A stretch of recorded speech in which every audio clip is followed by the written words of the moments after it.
قال رسول اللہ صلی اللہ علیہ وسلم لا تزول قدم ابن آدم یوم القیامت حتی یسأل عن خمس عن عمرہ فیما افناہ وعن شبابہ فیما ابلاہ وعن مالہ من این اکتسبہ وفیما انفقہ وماذا عمل فیما علم۔ اللہ کے رسول صلی اللہ علیہ وسلم کا فرمان ہے کہ آدم کے بیٹے کے دونوں پاؤں، الفاظ پہ غور کیجئے گا، آدم اس کا بیٹا پھر اس کے دونوں پاؤں، آپ فرما رہے ہیں کہ آدم کے بیٹے کے دونوں پاؤں اپنی جگہ سے قیامت کے دن ہل نہیں سکیں گے حتیٰ یہاں تک کہ یسأل عن خمس، اسے 5 سوالوں کے جواب نہیں لے لیے جائیں گے۔ 5 سوالوں کے جواب دیے بغیر آدم کے بیٹے کے دونوں پاؤں اپنی جگہ سے نہیں ہلیں گے۔ اچھا، آپ سمجھ رہے ہوں گے شاید حابیل یا قابیل کی بات ہو رہی ہے نا، آدم کے 2 بیٹے، نہیں، ہم سب آدم کی اولاد ہیں جی، تو گویا ہماری بات ہو رہی ہے۔ 5 سوالوں کے جواب دیے بغیر ہمارے پاؤں اپنی جگہ سے نہیں ہلیں گے بھی۔ اب وہ سوال کون کون سے ہیں؟ پہلا سوال ہے عن عمرہ فیما افناہ، اس کی عمر، پھر مرکب اضافی، اس کی عمر کے بارے میں سوال کیا جائے گا کہ فیما افناہ، کہاں فنا کی ہے؟ تمہیں 50 60 70 80 90 100 سال کی عمر دی گئی تھی، کہاں لگا کر آئے ہو؟ وہاں یہ شعر سنا کے جان نہیں چھٹے گی کہ عمر دراز مانگ کے لائے تھے 4 دن، 2 آرزو میں کٹ گئے 2 انتظار میں، نو، 60 سال کا 70 سال کا حساب دینا ہوگا۔ پھر دوسرا سوال ان شبابہ فیما ابلاہ، اس کی جوانی کے بارے میں پوچھا جائے گا کہ وہ کہاں کھپا کر آئے ہو، جوانی کہاں کھپائی؟ حالانکہ 60 سال میں، 70 سال میں، 80 سال میں جوانی تھی، ہے نا، یعنی 60 70 80 90 سال کی عمر میں جوانی بھی شامل تھی، داخل تھی، لیکن جوانی کا الگ سے سوال ہوگا کہ وہ جوانی والا دور جو ہے، پیریڈ جو ہے، وہ کہاں کھپایا۔ اور مرد تو ماشاءاللہ سب جانتے ہیں، میں نے اکثر دیواروں میں بھی لکھا ہوا دیکھا ہے کہ مرد بوڑھا نہیں ہوتا، تو جوانی کا خصوصی طور پہ سوال، کیونکہ جوانی میں پرائم پیریڈ، پرائم پیریڈ، گواہ مضبوط، حافظہ مضبوط، باتیں بڑی یاد رہتی ہیں۔ اب تو کہتے ہیں جی سودا نہیں یاد رہتا، مضاف الیہ کہاں یاد رہنے، موصوف صفت بھول جاتے ہیں، اشاروں ٹائم مکس ہو جاتے ہیں۔ جوانی میں کچھ مکس نہیں ہوتا، جوانی میں ہر چیز اپنی جگہ پہ ہوتی ہے، ٹھیک ہے، یہاں تک کہ پورے نمبر یاد ہوتے ہیں۔ تو جوانی کے بارے میں خصوصی طور پہ سوال کیا جائے گا کہ وہ کہاں کھپائی، کھپائی لگائی نہیں، کھپائی کہاں کھپا کر آئے۔ تیسرا سوال ہوگا ام مالہ من این اکتسبہ، مال کے بارے میں سوال کیا جائے گا کہ کمایا کہاں سے تھا، مال جو تھا تمہارے پاس، سورس آف انکم کیا تھا۔ ایف بی آر بھی آج کل یہی پوچھتا ہے، سورس آف انکم بتا دیں، کہاں سے آ رہا ہے، تو بتاتے ہیں، بتانا پڑتا ہے، اس دن بھی مال بتانا پڑے گا جی کہاں سے کمایا، کسی کا حق تو نہیں مارا، بہنوں کا حصہ ضبط تو نہیں کیا، کہیں رشوت تو نہیں لی،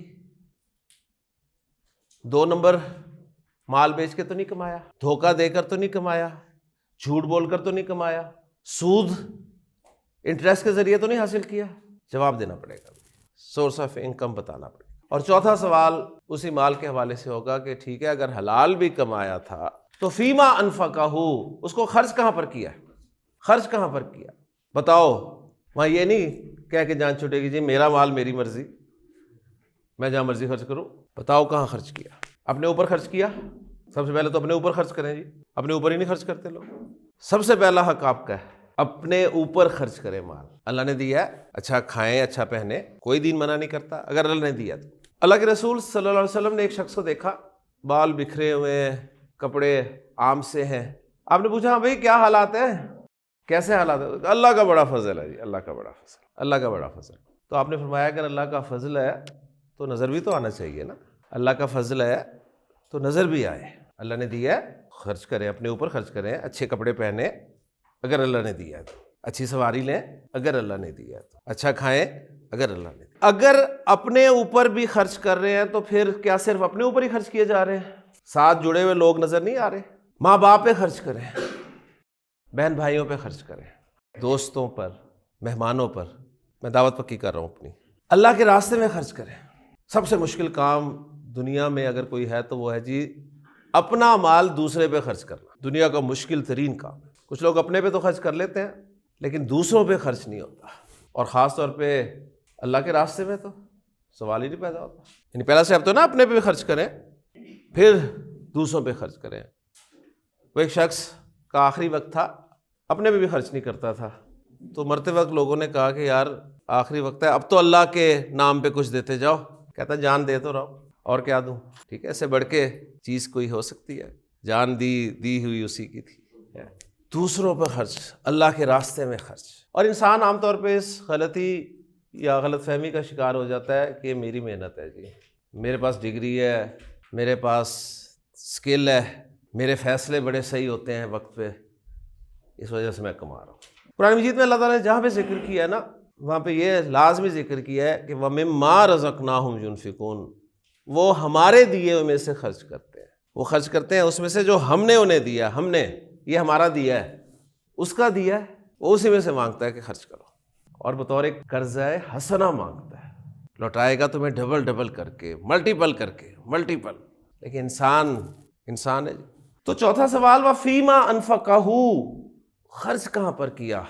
حلال بھی تھا تو خرچ کہاں پر کیا وہ بھی بتانا پڑے گا۔ اور پانچواں اور آخری سوال سب سے اہم ہے جی، ماذا عملہ، کیا عمل کیا؟ فیما علما، عام طور پہ اس کا ترجمہ ملتا ہے جو علم حاصل کیا، اس پر کیا عمل کیا۔ تو میں اس کا ترجمہ ایسا نہیں کرتا، میں اس کا ترجمہ ایسا کرتا ہوں، کیا عمل کیا جو معلوم تھا، جو علم تھا، جو معلوم تھا، کیا عمل کیا۔ کیونکہ جب آپ کہتے ہیں نا علم حاصل کیا تو پھر اگلے دن کلاس آدھی ہو جاتی ہے، وہ کہتے ہیں جی نا علم حاصل کرو، ٹھیک ہے نا، نہ پھنسو، نہیں پتا تو کم از کم بچے تو وہ ہے نا، صحیح ہے۔ جب پتہ چل جائے گا اچھا یہ بھی ہے، یہ بھی ہے، یہ بھی ہے، صحیح، تو پھر عمل کرنا پڑے گا۔ اور ماشاءاللہ آپ سب عقل مند ہیں، نکلے مین روڈ پہ اور اس سمت کو چلنا شروع کر دیں رانگ سائڈ پہ، کیا ہوگا؟ چلان ہوگا نا، اور اسے ایکسکیوز دیں کہ سر مجھے پتہ نہیں تھا یہ ون وے ہے، تو چلان پھر بھی ہوگا، کیونکہ وہ کہیں گے جی ignorance of rule is no excuse. اگر آپ سڑک پر آئے ہیں تو آپ کو پتہ ہونا چاہیے کون سی ون وے ہے، کون سی ون وے نہیں ہے۔ اب آپ دنیا میں آگے ہیں یا تو نہ آتے بھائی، سیدھی سی بات ہے، اب آ چکے ہیں تو پھر آپ کو اب جاننا بھی پڑے گا، جانیں گے نہیں تو بات نہیں بنے گی۔ تو لا تزول قدم ابن آدم یوم القیامت حتی یسأل عن خمس، عن عمرہ فیما افناہ، وعن شبابہ فیما ابلاہ، وعن مالہ من این اکتسبہ، وفیما انفقہ، وماذا عمل فیما علم۔ اللہ تعالیٰ ان باتوں کو یاد رکھنے کی توفیق عطا فرمائے۔